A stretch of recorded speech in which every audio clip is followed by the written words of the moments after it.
Red ഫോർട്ടിൽ നിന്നും ഏതാണ്ട് 200 metre മാത്രം അകലെയാണ്. ഈ സ്ഫോടനം നടന്ന റോഡിനോട് ചേർന്നാണ് റെഡ് ഫോർട്ടിന്റെ മതിൽ. അതിനപ്പുറം 200 മീറ്റർ അകത്ത് റെഡ് ഫോർട്ട്, പ്രധാനമന്ത്രി പതാക ഉയർത്തുന്ന സ്ഥലമാണ്.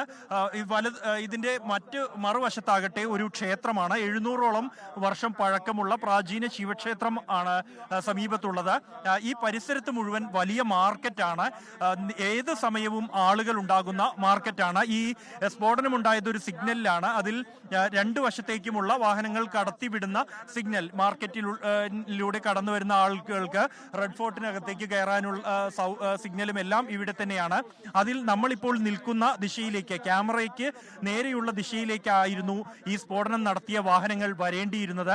ആ സിഗ്നലിൽ വൈകിട്ട് 6:52 ഈ ഹുണ്ടായ് i20 വാഹനം എത്തുന്നു. പയ്യെ സിഗ്നലിലേക്ക് നിർത്തുന്നു. തുടർന്ന് ഉടൻ സ്ഫോടനം ഉണ്ടാകുന്നു.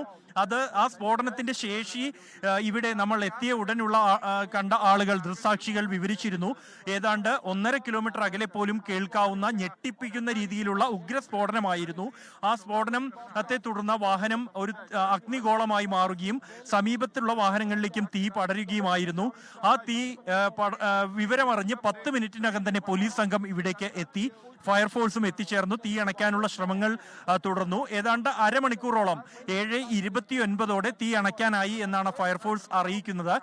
തുടർന്ന് ആ ഒരു ഘട്ടമാകുമ്പോഴേക്കും ഈ ഒരു സാഹചര്യത്തിന്റെ ഗൗരവം, ഒപ്പം തന്നെ തന്ത്രപ്രധാനമായ ഒരു ഇടം, ഇതെല്ലാം കണക്കിലെടുത്തുകൊണ്ട് തന്നെ മറ്റ് സംഘങ്ങൾ, ഡൽഹി പോലീസിന്റെ സ്പെഷ്യൽ സെൽ, NIA സംഘം, NSG സംഘം, ഡൽഹി പോലീസിന്റെ ക്രൈംബ്രാഞ്ച് സംഘം, കൂടാതെ ഫോറൻസിക് വിദഗ്ധർ ഉൾപ്പെടെയുള്ളവർ ഇവിടെ എത്തി. ഉന്നത പോലീസ് ഉദ്യോഗസ്ഥർ, ഡൽഹി പോലീസ് കമ്മീഷണർ സതീഷ് ഗോൽച്ച അടക്കമുള്ള ഉദ്യോഗസ്ഥർ ഇവിടെ എത്തിച്ചേർന്നിട്ടുണ്ട്.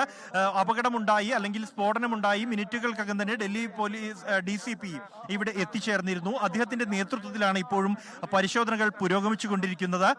എന്താണ് സ്ഫോടനത്തിന്റെ കാരണം എന്നത് ഇതുവരെയും സ്ഥിരീകരിക്കുന്നില്ല എന്നതിൽ നിന്ന് തന്നെ ഇതിലൊരു അട്ടിമറി സാധ്യത പോലീസ് തള്ളിക്കളയുന്നില്ല. അല്ലെങ്കിൽ ആ ഒരു ആംഗിളിൽ തന്നെയാണ് അന്വേഷണത്തിന്റെ ദിശ മുന്നോട്ട് പോകുന്നത് ആദ്യഘട്ടം മുതൽ എന്നുള്ളത് വ്യക്തമാണ്. സംഭവം നടന്ന് മിനിറ്റുകൾക്കകം തന്നെ ആഭ്യന്തരമന്ത്രി ഡൽഹി പോലീസ് കമ്മീഷണറുമായി സംസാരിച്ചു വിവരങ്ങൾ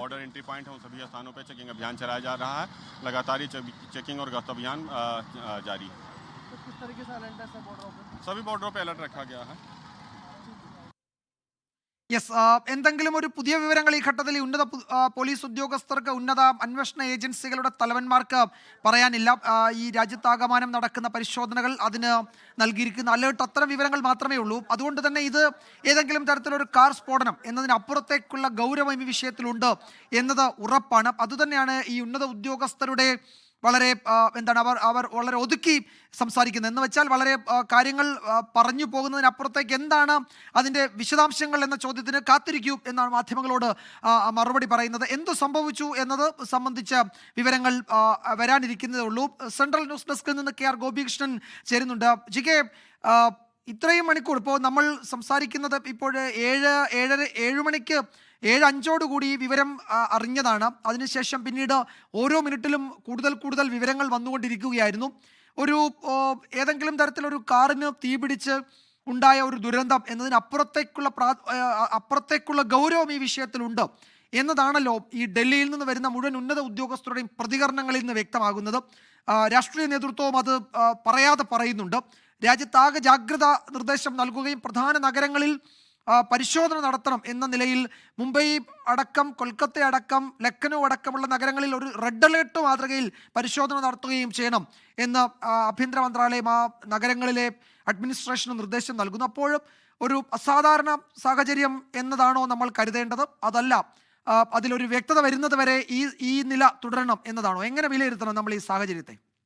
വിജയകുമാർ, രാജ്യ തലസ്ഥാനത്തെ ആകെ നടുക്കിയ പൊട്ടിത്തെറി ഉണ്ടായത് ഇന്ന് വൈകിട്ട് 6:55 അതിനുശേഷം ഇപ്പോഴും എന്താണ് യഥാർത്ഥത്തിൽ സംഭവിച്ചത്, ഇതിന് പിന്നിൽ മറ്റെന്തെങ്കിലും നേരത്തെ ബൽറാം റിപ്പോർട്ട് ചെയ്ത പോലെ ഏതെങ്കിലും ഒരു അട്ടിമറി സംശയിക്കേണ്ടതുണ്ടോ തുടങ്ങിയ കാര്യങ്ങളിലൊന്നും ഈ മണിക്കൂറിലും ഒരു വ്യക്തത വന്നിട്ടില്ല. നമ്മുടെ മുന്നിലുള്ളത് 2 പ്രധാനപ്പെട്ട ഔദ്യോഗികമായ വിവരങ്ങൾ എന്ന് പറയുന്നത്, ഒന്ന് കേന്ദ്ര ആഭ്യന്തരമന്ത്രി അമിത്ഷാ അല്പം മുൻപ് ANAയുമായി സംസാരിച്ചപ്പോൾ നൽകിയ വിവരവും അതിന് തൊട്ടു മുൻപ് ഡൽഹി പോലീസ് ചീഫ് നൽകിയിട്ടുള്ള വിവരങ്ങളുമാണ്. അമിത്ഷാ പറഞ്ഞത് ഒരു സ്ഫോടനം ഉണ്ടായിരിക്കുന്നു, ആ സ്ഫോടനം സംഭവിച്ചിരിക്കുന്നത് ഹുണ്ടായ് i20 എന്ന വാഹനത്തിലാണ്, അതിനുശേഷം ചില മരണം സംഭവിച്ചിട്ടുണ്ട്. ഈ കാര്യങ്ങൾക്ക് ശേഷം കൃത്യമായി എന്താണ് സംഭവിച്ചത് എന്ന കാര്യത്തിലുള്ള പരിശോധന നടക്കുകയാണ്.